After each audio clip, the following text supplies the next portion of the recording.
आइए जान लेते हैं कि आपके पार्टनर बार बार आपसे ऑन ऑफ क्यों करते हैं। चैनल को लाइक एंड सब्सक्राइब ज़रूर कीजिएगा, अपने पार्टनर का नाम लीजिएगा।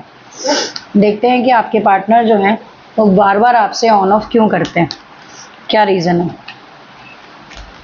एनर्जी को क्लेम करने के लिए 111 ज़रूर लिखिएगा। The 7 of swords, 5 of pentacles, the justice. 7 of swords क्यों आया यूनिवर्स, प्लीज क्लैरिफाई करो। 8 of swords and ace of wands. Bottom of deck the sun. देखो, इस पर्सन को ना आपके साथ फ्यूचर तो दिखता है, आपके साथ एक ऐसी एनर्जीज तो दिखती है, इसको पता है कि आपके साथ अगर ये जुड़ेगा तो उस दिन इसको सक्सेस ही सक्सेस मिलेगी। बिकॉज यहाँ भी मेजर अरकाना का कार्ड है, जस्टिस की एनर्जी है। बट हो सकता है कि ये इंसान किसी ना किसी ऐसी सिचुएशन में ट्रैप्ड है कि ये वहाँ से नहीं निकल सकता। देख लेते हैं किस सिचुएशन में ट्रैप्ड है ये, किस सिचुएशन में ट्रैप्ड है। 8 ऑफ सोर्ड्स को क्लैरिफाई करो। S of pentacles and the king of swords. Okay, एक तो ये हो सकता है कि इस पर्सन को ना अपनी ज़िंदगी में ना बहुत ऊंचे ऊंचे मुकाम हासिल कर रहे हैं। होता है ना, एक इंसान तो चलो किसी हद तक आके कहीं रुक जाए, लेकिन जो आपका पर्सन है ना वो किसी हद तक रुकना ही नहीं चाहता। उसको लगता है अगर मुझे आज ये चीज़ अचीव हो गई तो कल मुझे कुछ और मिलना चाहिए, आज मुझे ये अचीव हो गया तो कल मुझे कुछ और मिलना चाहिए। ऐसी इस पर्सन की एनर्जीज हैं, इसलिए ये ट्रैप्ड है, अपनी ही एनर्जी में ट्रैप्ड है। इसकी लाइफ में कोई नहीं है, समझ रहे हो ना। 7 ऑफ सोर्ड्स ये आपके लिए बहुत ज़्यादा पैशनेट हो जाता है तो फिर आपके बिना नहीं रह पाता।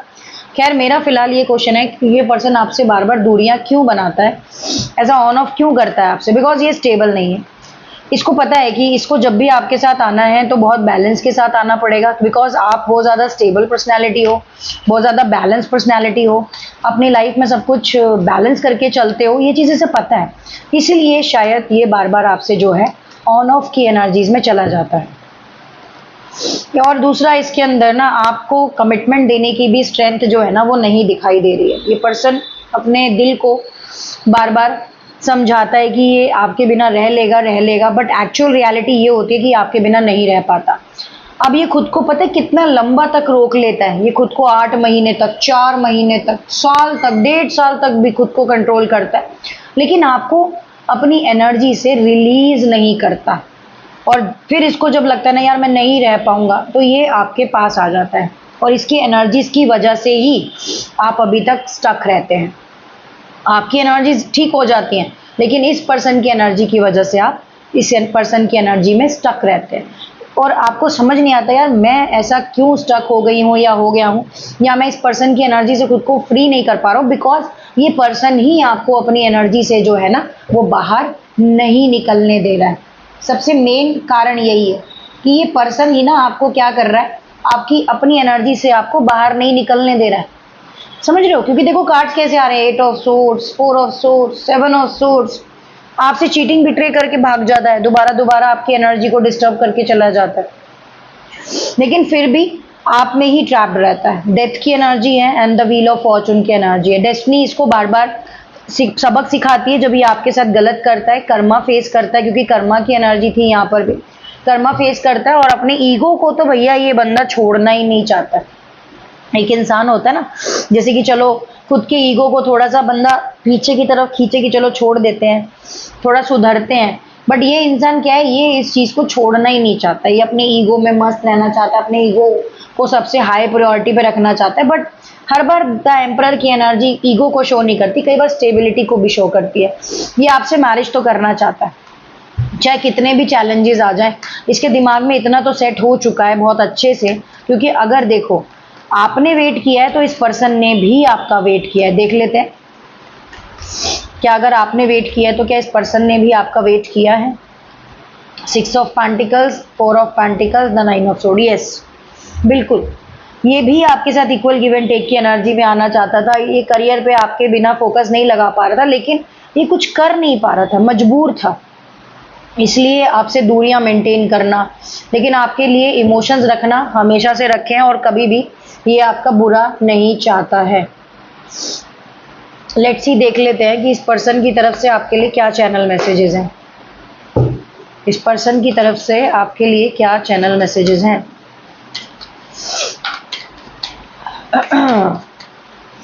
इस पर्सन की तरफ से आपके लिए क्या चैनल मैसेजेस हैं? The crossroad, patience and rejuvenations, bottom of deck obsession. देखो, ये पर्सन अपनी ऑब्सेशन के चक्कर में कोई भी ऐसा डिसीजन नहीं लेना चाहता है आपके लिए जो एक फ्यूचर की एनर्जी को ना दिखाए, एक फ्यूचर की तरफ ना बढ़ पाए। ऐसी एनर्जीज में ये नहीं आना चाहता है। ये चाहता है कि रिलेशनशिप जब भी बिल्ड हो उसमें कोई भी कंफ्यूजन ना हो, बहुत ज़्यादा पेशेंटली आपके लिए सोचता है और आपके साथ ही अपनी लाइफ को जो है हैप्पी फील कर पाता है।